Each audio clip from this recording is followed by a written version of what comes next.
My friends, hear this truth and let it strike your heart like a bell of freedom. No person, no circumstance, no delay, no mistake can rob you of what God has written beside your name. What is meant for you cannot be stolen, cannot be blocked, cannot be lost. It can only be delayed while you learn to receive it. In the teachings of Florence, Scovel, Shinn, we are reminded that life is not a battlefield of competition, but a divine appointment book. There is a place prepared for you, a supply prepared for you, a love prepared for you, a success prepared for you, and it bears your signature in spirit. Yet how often we tremble in fear. We say, what if someone else gets the opportunity? What if I am too late? What if I missed my chance? But divine mind does not operate on scarcity. It does not give your blessing to another by accident. Your good is individualized. It fits you as perfectly as a key fits its lock. When something passes you by, do not mourn as though your destiny has been stolen. Say instead, this was not mine.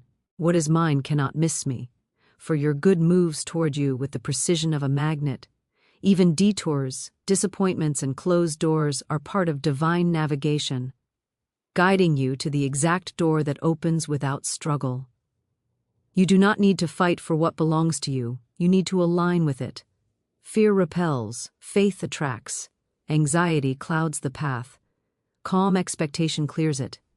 When you relax into trust, you step out of human competition and into divine selection. Remember this, what is forced is not ordained. What is meant for you comes with a sense of rightness, peace, and inevitability. It may come suddenly, quietly, or after a long wait, but when it arrives, you will recognize it. It will feel like home. If someone leaves your life, bless them and release them. If an opportunity disappears, bless it and let it go. Nothing real can be taken from you. Only what was temporary departs. The permanent remains or returns in a higher form. Affirm now with conviction. What is mine by divine right now comes to me in perfect ways. Nothing can take it from me. Nothing can delay it beyond its appointed hour. Say it until your heart believes it more than your fears. Live each day not as a beggar chasing scraps, but as an heir awaiting delivery. Walk with quiet confidence. Speak with expectation. Prepare space for what you have asked for. The universe responds not to desperation but to certainty. And when doubt whispers, answer boldly, my good cannot be taken away. Because what is truly meant for you is not fragile. It is protected, guided, and sustained by a power greater than human will. If this message stirred your spirit, do not let it fade. Speak this truth aloud every morning for the next 7 days. Share it with someone who needs reassurance. And most importantly, live today as though your blessings are already on their way, because they are. What is meant for you is not searching for someone else. It is searching for you. Your divine blessings are individualized, marked with the seal of your own soul, designed before you ever took your first breath, and they cannot be handed to another, misplaced by fate, or stolen by circumstance. In the divine order there is no confusion, no overcrowding, no competition for what is already assigned, just as no two fingerprints are alike, no two destinies are alike, and what belongs to you answers only to your spiritual identity.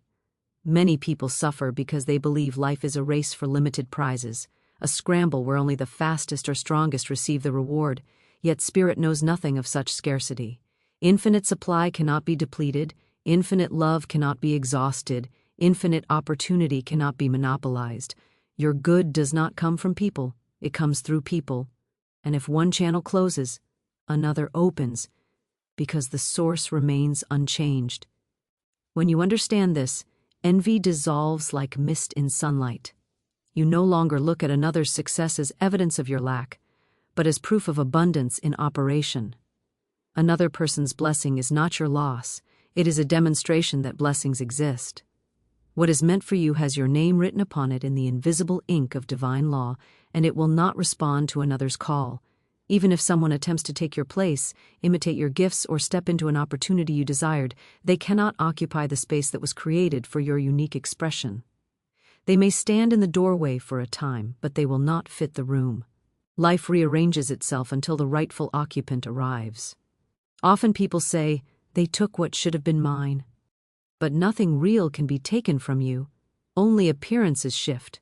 If something truly belonged to you, it would cling to you with quiet persistence, returning again and again until received. If it does not return, it was a rehearsal, not the performance, a shadow, not the substance. Divine selection cannot make a mistake. Human judgment may misjudge. Human systems may overlook. Human plans may fail. But the deeper law is always correcting, always guiding, always restoring balance. Your talents, too, are individualized channels of blessing. What you do with ease, another may struggle to learn. What feels natural to your spirit may feel impossible to someone else. This is not inequality, it is orchestration. An orchestra needs many instruments, not many violins playing the same note. When you try to imitate another's path, you step out of harmony with your own supply.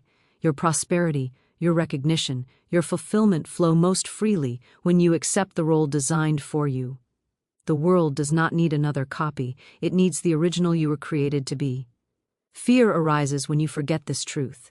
You rush, grasp, compete, worry that you are late, worry that someone else will arrive first, worry that doors are closing forever.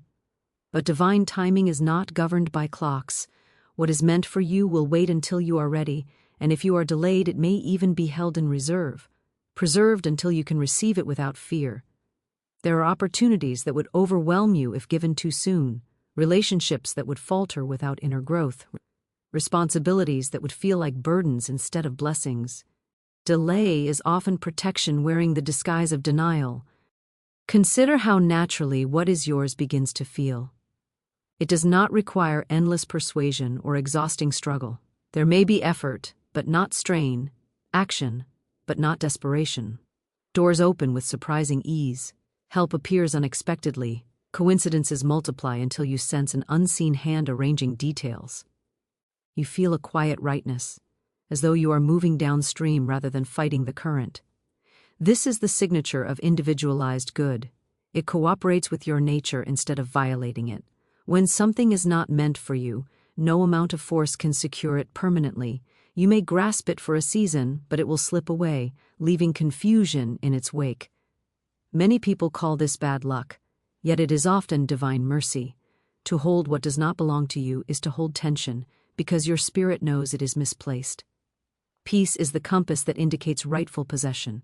Where there is deep peace, there is alignment. Where there is constant anxiety, there is misplacement. Another beautiful truth is that your blessings are not merely material or external. They include the exact people who resonate with your spirit, the ideas that ignite your mind, the environments where you flourish, the timing that supports your growth. You are not meant to fit everywhere, be loved by everyone, or succeed in every field.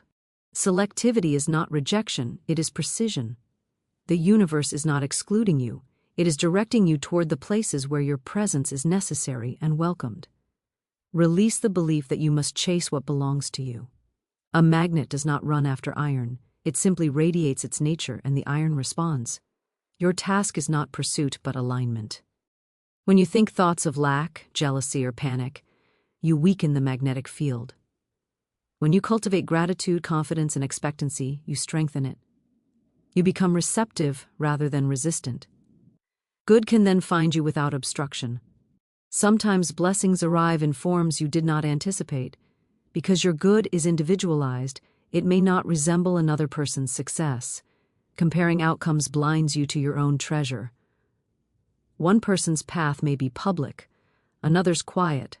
One may accumulate wealth, another influence, another deep joy and stability. No scale can measure these equally. The soul recognizes fulfillment even when the world does not applaud it. Trusting individualized good also frees you from resentment. If someone wronged you and seemed to profit, you need not plot revenge or obsess over justice. What is not theirs cannot remain with them. Life has a way of redistributing what is misplaced. Your role is to remain open, not bitter. Bitterness closes the receiving hand, forgiveness opens it. Affirming your divine right does not mean passivity. You still act, prepare, learn, and show up, but from assurance rather than fear. You move as one invited, not as one begging admission. This inner posture changes everything. People sense it, opportunities respond to it. Circumstances reorganize around it. You may even notice that what once seemed essential loses its appeal as you grow. This is not failure, it is refinement.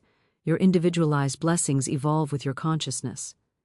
As you become clearer, the fit becomes more exact, the distractions fall away, the true path stands out with increasing brightness. Say to yourself often, "What is mine?"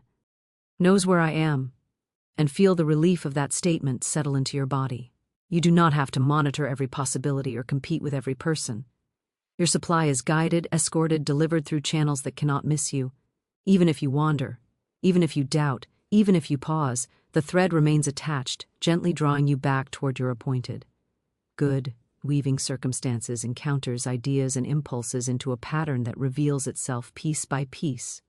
Sometimes through sudden openings, sometimes through quiet inner nudges, sometimes through endings that clear space for beginnings you could not yet imagine, sometimes through a persistent dream that refuses to fade, no matter how practical voices try to silence it, sometimes through a chance conversation that feels oddly significant, as if something deep within recognizes a signal meant only for you.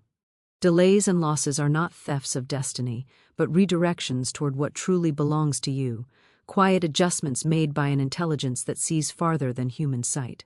What appears to be a closed door is often a guiding hand turning your shoulders toward a better entrance. Yet the human mind, trained to expect straight lines and immediate results, interprets interruption as failure and waiting as punishment. We say, "Something has gone wrong," when in truth something deeper is going right beneath the surface. Consider how often you have wanted something intensely, only to discover later that receiving it then would have bound you to limitation, conflict, or regret.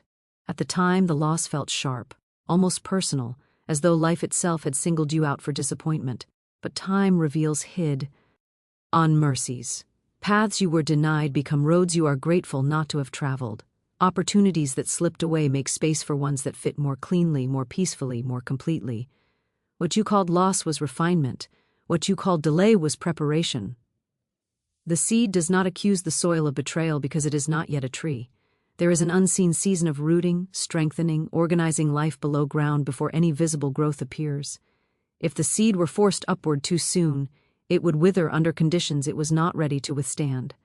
In the same way, your capacities expand in silence before your circumstances expand in form.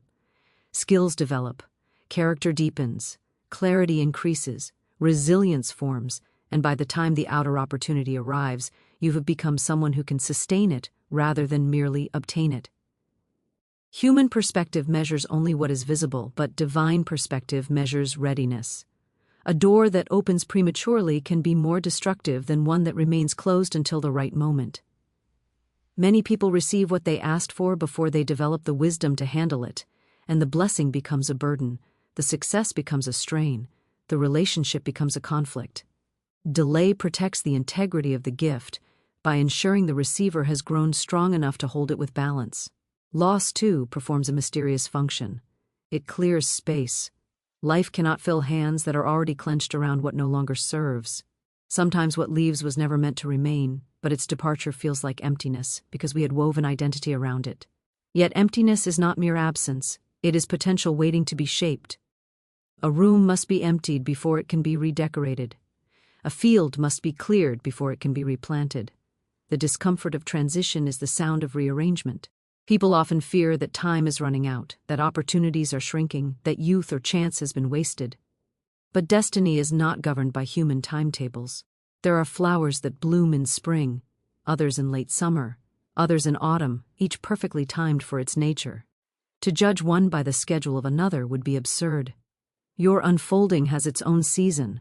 What seems late compared to someone else may be precisely on time for you. During periods of delay, the temptation is to force movement, to accept substitutes, to settle for what is available rather than what is aligned. Yet substitutes rarely satisfy. They may provide temporary relief from uncertainty, but they carry an undercurrent of unease, a sense that something essential is missing. Patience, though uncomfortable, preserves the possibility of authenticity. It keeps the space open for the genuine article rather than filling it with approximations. Disappointments also refine desire itself. At first you may want something for superficial reasons. approval, comparison, security, imitation. When that version is withheld, you are invited to ask deeper questions. What do I truly value? What kind of life feels meaningful? What kind of success feels like peace rather than pressure? Through this inquiry, your request becomes more precise, more aligned with your nature rather than your conditioning. By the time fulfillment comes, it matches not the impulsive wish of the past, but the mature vision of the present. There is also a mysterious awe of circulation at work. When something leaves, energy is released. That energy does not vanish, it reorganizes.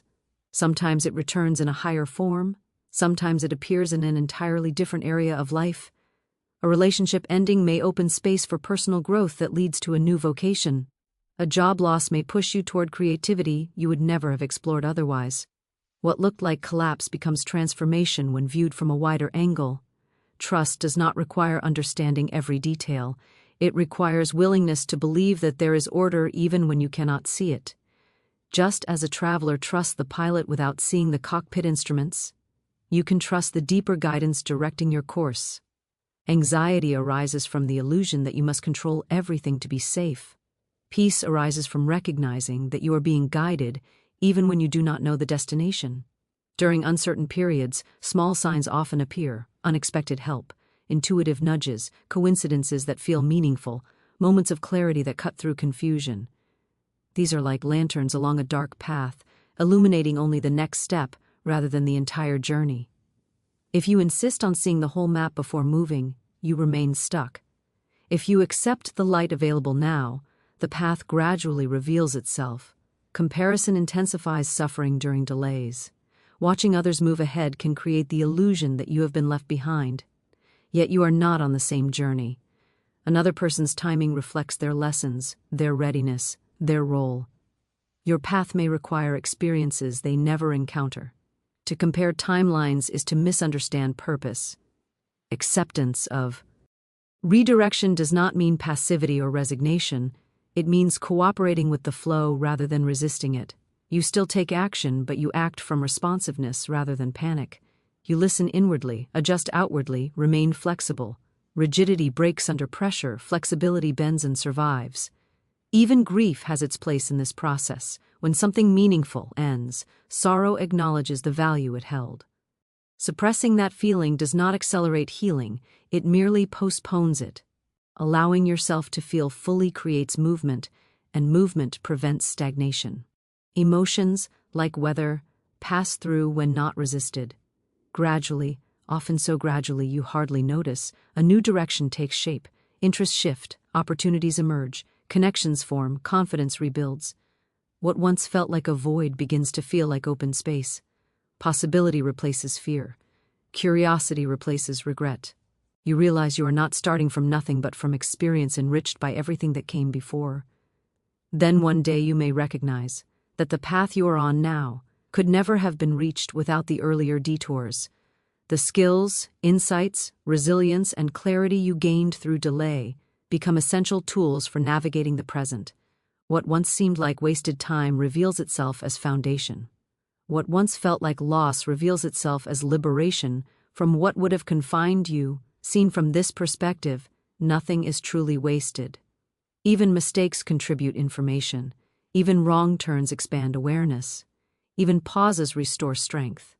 Life recycles every experience into wisdom when you remain open to learning.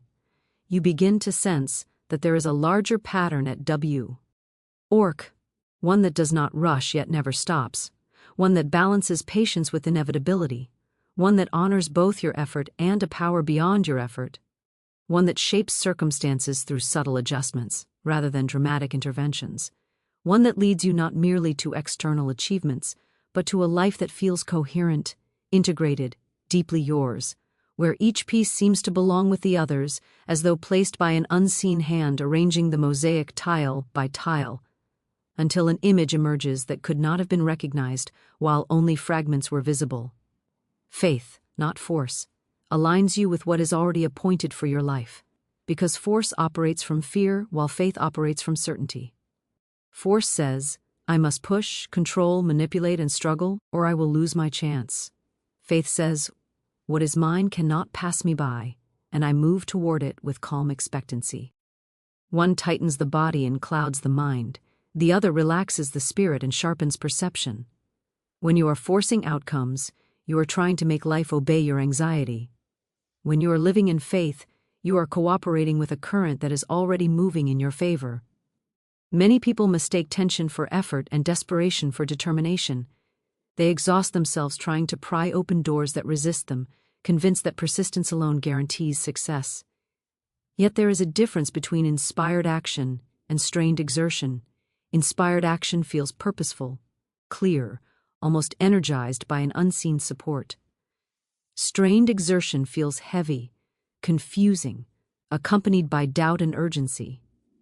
The former multiplies results, the latter drains vitality. Force attempts to secure results through pressure on the outer world, but faith transforms the inner world first. Your thoughts, emotions, and expectations form an atmosphere that either invites or repels opportunity. When you are anxious, suspicious, or impatient, you create static that interferes with guidance. You may overlook the very openings you seek because your attention is locked onto one rigid outcome. Faith softens that rigidity. It allows you to notice alternatives, to sense timing, to recognize subtle shifts. There is also a paradox at work. The more you clutch something, the more fragile it becomes. Relationships strained by control begin to suffocate. Projects driven by fear lose creativity. Decisions made under pressure often ignore intuition. Faith, by contrast, gives space for growth. It trusts that what belongs will deepen rather than disappear when allowed to breathe. It does not mean passivity, it means non-attachment to fear. Consider how naturally a plant grows toward sunlight. It does not yank itself upward by willpower, it responds to an attraction. In the same way, your life expands most smoothly when you are drawn by vision, rather than driven by panic. Vision pulls, panic pushes. Pulling creates harmony with the future, pushing creates resistance in the present. Control is often a disguised form of distrust. Distrust of timing, of people, of circumstances, even of oneself. Yet total control is an illusion. Life is too complex, too interconnected for any individual to manage every variable. Faith acknowledges this complexity without feeling threatened by it. It rests in the understanding that not everything must be micromanaged to turn out well. Some processes unfold best when left undisturbed, like dough rising or wounds healing. This does not mean you never plan or take responsibility. Faithful action is still action, but it is guided rather than frantic. You prepare, you show up, you do your part, then you release the outcome. That release is not indifference. It is confidence that your contribution is enough for now. You remain open to adjustment rather than locked into one strategy. Impatience is one of the primary fuels of force. The mind says, it must happen now, in this way, or everything is ruined. Yet many of life's most valuable developments cannot be rushed without distortion. Trusting the process preserves quality. A hurried decision may bring immediate relief but long-term complications. Waiting for clarity often reveals options that were invisible in haste. Faith also changes how you interpret obstacles. Under force, obstacles appear as enemy. To be crushed. Under faith, they become information. A delay may signal preparation is incomplete. A rejection may redirect you toward a more compatible environment. A complication may expose weaknesses that need strengthening. Instead of reacting with frustration, you respond with curiosity. Your emotional state acts as a compass. Persistent agitation often indicates misalignment, while quiet enthusiasm suggests harmony with your path. Faith encourages you to listen to this inner feedback, rather than override it with sheer will. Overriding may produce short-term results but long-term exhaustion. Alignment conserves energy because you are moving with natural momentum rather than against it. There is a deep relief in realizing you do not have to manufacture your destiny from scratch. Much of what you seek is already in motion, assembling itself through networks of people, circumstances, and timing far beyond your awareness. You influence this process not by squeezing harder, but by staying receptive, attentive, and grounded. Your role is participation, not domination. Fear often predicts catastrophic scenarios to justify control. If I don't handle everything, it will fall apart. Yet how many times have things resolved in unexpected ways without your intervention? Support appeared, solutions emerged, circumstances shifted. These experiences are evidence that life contains self-correcting tendencies. Faith builds upon this evidence rather than dismissing it. Trusting does not eliminate uncertainty, but it transforms your relationship to it.